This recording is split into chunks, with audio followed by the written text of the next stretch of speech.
오늘 주백성교회 큐티 본문은 창세기 37장 12절에서 36절까지의 말씀입니다. 그의 형들이 세겜에 가서 아버지의 양떼를 칠 때에 이스라엘이 요셉에게 이르되 내 형들이 세겜에서 양을 치지 아니하느냐 너를 그들에게로 보내리라. 요셉이 아버지에게 대답하되 내가 그리 하겠나이다. 이스라엘이 그에게 이르되 가서 네 형들과 양떼가 다 잘 있는지를 보고 돌아와 내게 말하라 하고 그를 헤브론 골짜기에서 보내니 그가 세겜으로 가니라. 어떤 사람이 그를 만난즉 그가 들에서 방황하는지라. 그 사람이 그에게 물어 이르되 네가 무엇을 찾느냐. 그가 이르되 내가 내 형들을 찾아오니 청하건대 그들이 양치는 곳을 내게 가르쳐 주소서. 그 사람이 이르되 그들이 여기서 떠나느니라. 내가 그들의 말을 들으니 도단으로 가자 하더라 하니라.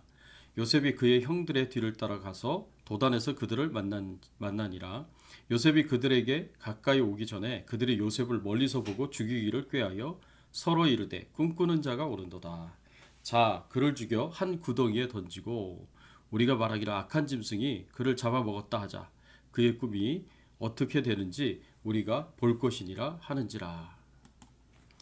오늘 본문의 말씀을 가지고 우리가 생각해 봐야 할 주제는 우리가 하나님의 말씀대로 충성스럽게 순종할 때 어떤 일이 일어날 수 있는가입니다.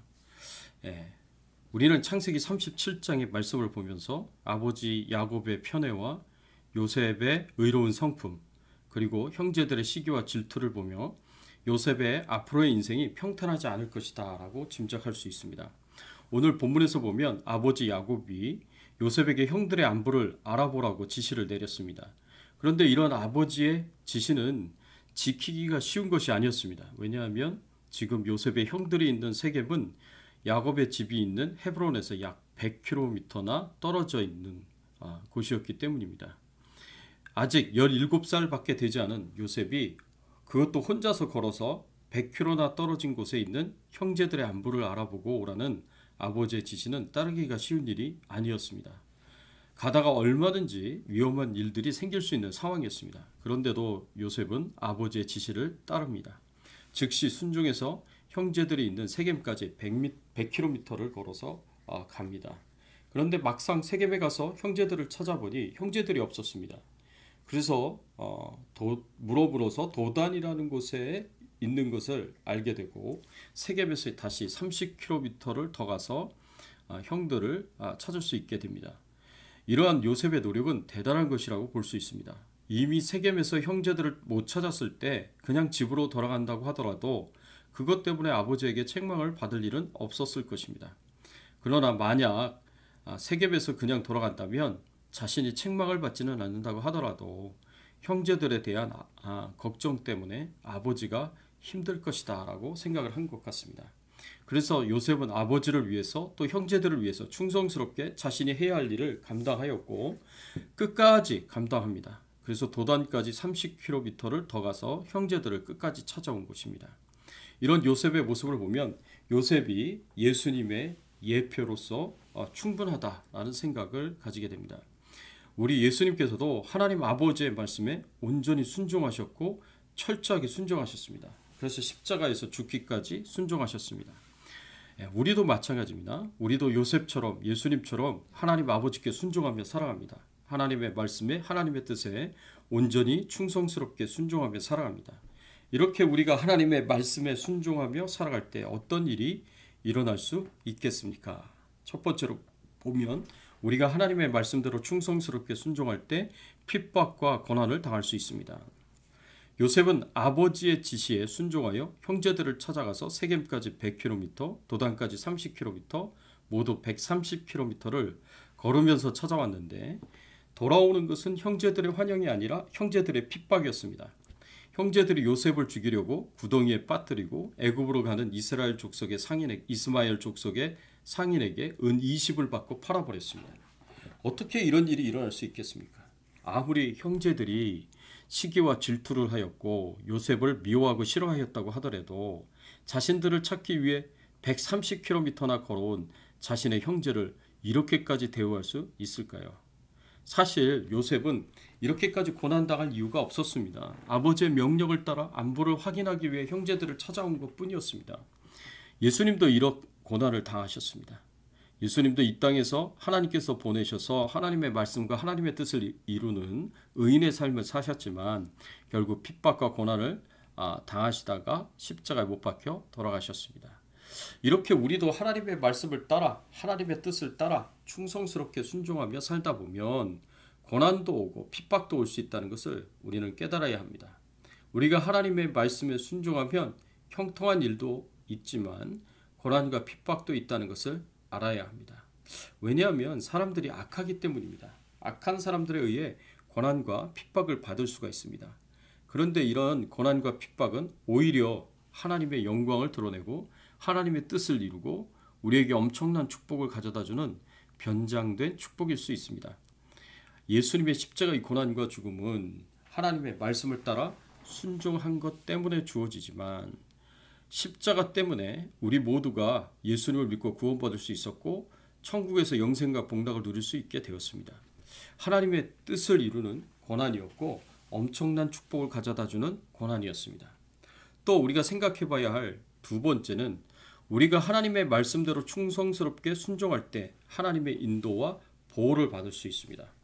요셉이 비록 형제들에게 미움을 당해 핍박과 고난을 당하였지만 그 과정에서 하나님의 인도하심과 보호하심을 경험할 수 있었습니다. 요셉이 형제들의 미움과 증오로 죽임을 당할 수밖에 없었지만 그 가운데 요셉을 살리려고 노력하는 형제들이 있었습니다. 바로 르우벤과 유다였습니다. 형제들이 모두 요셉을 죽이려고 했을 때 르우벤이 요셉을 살려 아버지 야곱에게 데려가기 위해서 지혜를 내었습니다. 르우벤이 형제에게 피를 흘리지 말자고 말하면서 요셉을 구덩이에 던져 넣었습니다.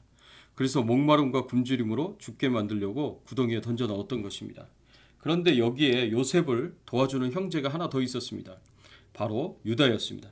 유다가 요셉을 노예로 팔고 죽이지 말자고 한 것입니다. 이것은 어떻게 해서든 요셉을 살리려고 하였던 유다의 노력이었습니다. 그래서 형제들이 동의하여 은 20을 받고 애굽으로 가는 이스마엘 족속의 상인에게 팔았습니다. 만일 르우벤과 유다가 요셉을 살리려고 하지 않았다면 요셉은 어떻게 되었을까요? 형제들에게 비참하게 죽음을 당했을까요? 그렇지 않았을 것입니다.